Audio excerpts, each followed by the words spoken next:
Hi, I'm Tina, a guitar player from Berlin, and today I'm going to talk about a book. It's called Mastery by Robert Greene, and it's about learning, and it's a lot about neuroscience. I don't know nothing about neuroscience, but I'm very interested in the process of learning. So there's a lot of research about how you learn new skills, and very often it's not so much about talent, but it's more about deliberate practice, hard work. I think one reason why I am so drawn to neuroscience and also want to learn so much about the learning process itself is that I really don't like it if people say either you have it or you don't, and there's a lot of evidence that a lot of talent has a lot to do with a lot of practicing, a lot of repeated exercise. So I'm going to talk about 3 pages of that book, and those pages are about how to master skills, and that starts on page 58. First of all, if you want to learn a new skill, be sure that you reduce it to something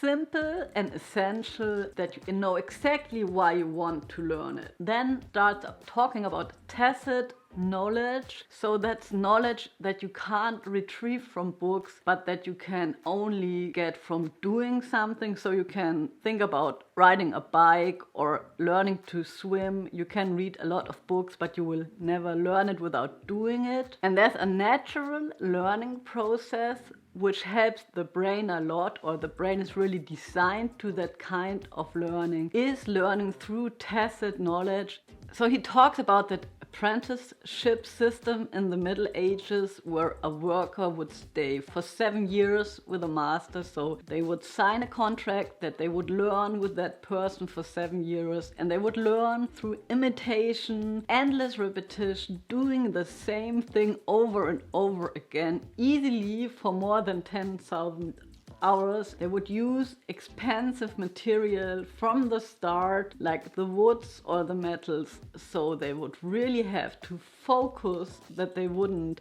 destroy the material. And this sort of learning is actually very well suited for the brain. That's what I learned in that book. Language and books is a rather new invention, and the brain is actually really designed to work in that way. You probably know about mirror neurons. That means if you're looking at somebody doing something, your brain, the neurons in your brain fire for that same activity the other person is doing. So the brain sort of thinks you're doing what you're seeing, but you're not doing it. So that's a process of learning as well. Our brain is highly suited for this form of learning. What does that mean for playing an instrument? So you're learning a lot through playing with other musicians, but you're also learning a lot by listening to other musicians, going to concerts, because you're having that exposure to people who are playing very good, and you're absorbing so much through that activity. So if you seek out a good teacher and you play with them every week, you learn a lot more than only the facts he or she is telling you.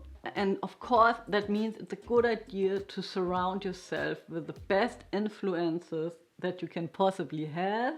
If you're thinking about learning new skills on the guitar, it's a great idea to focus on one thing at a time.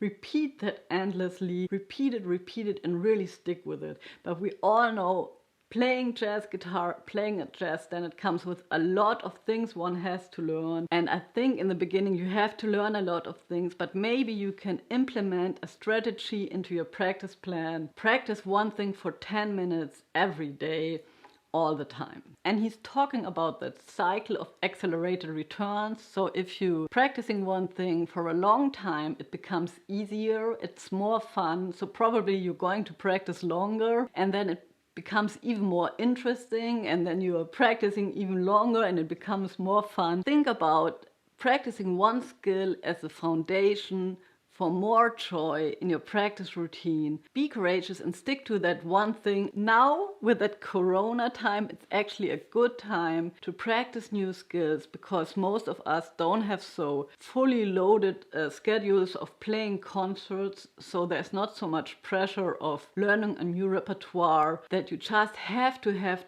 down to the next date. Now you can really take the time and hone in on one thing that you want to learn. By the way, I have a newsletter. Be sure to subscribe it. The link is down in the description. Then you will always know if I'm offering workshops or if there are new PDFs, and you're always going to be up to date. He continues to talk about basic principles for skills, and point number 1 is don't multitask, learn one skill at a time. Also, like practicing with the Facebook page open on your computer, or maybe waiting for a phone call is sort of a multitasking as well. So be sure that you really focus on the one thing at hand. And second of all, he's talking about tedium. I have to really look up that word, so it means more or less like being bored. And he said, accept it and embrace it. I would also say, look out for it. It's going to be boring and it's a good sign, and stick with it. He's writing, not everything must be a pleasure, and you could think about it as physical exercise as well. That's not always a pleasure as well, but you can get kind of a perverse pleasure from it. Throughout your life, you will encounter tedious situations, and you must cultivate the ability to handle them with discipline.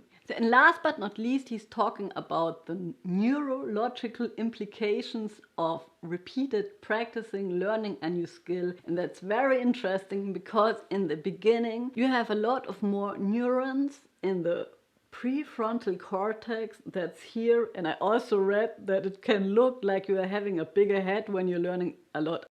So anyway, so you have a lot of activity when you're learning something new in your prefrontal cortex, and the longer you're sticking with that new skill, those neurons seem to move into a lower section of the cortex. So they're building a network that is going to be stored somewhere else in the brain, but you always have access to it. Think about riding a bike. You can do that even if you haven't done it for 20 years. So, and that frees up space for learning something new. So if you mastered a skill, there's not so much activity in your cortex anymore, and it's becoming like a subconscious activity. And for playing the guitar, you can think about that also. If you're having the ability, for example, to play an accompaniment or even a solo and still listen to the other person. If you have mastered a skill, it's also easier to observe yourself and judge your own playing. Sometimes I feel like I can't play the guitar at all. Just take your guitar and then just play something the other way around. Okay, I'm going to play a C major chord. Oh my god.